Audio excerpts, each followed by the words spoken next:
Hi BookTube, it's Amy. I started reading part of this J.M.Barrie collection, Echoes of the War.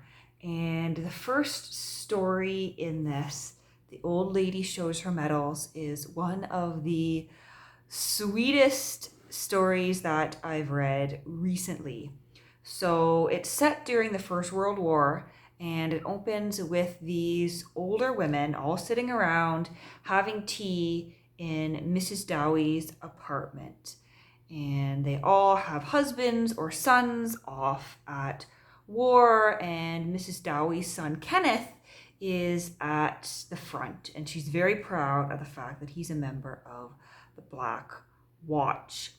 Now, the twist in the story happens when Kenneth shows up at the door, and Mrs. Dowie is quite nervous, if not horrified.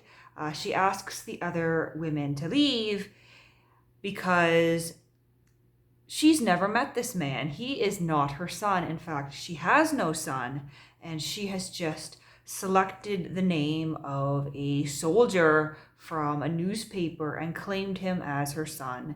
And he has showed up to find out who this woman is who would dare to impersonate his mother.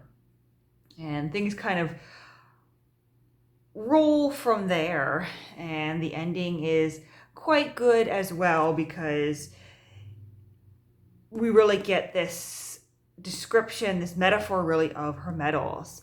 So the medals are the physical medals that the soldiers get after they've served in battles, the medals that they quote earn.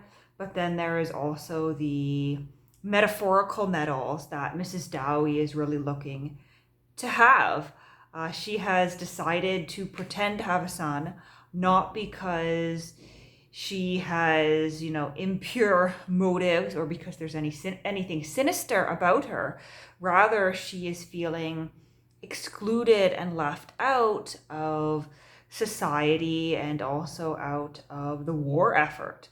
All the other women on the home front, back at home, are, hoping for the best and cheering on their men and wishing and waiting, and she feels left out.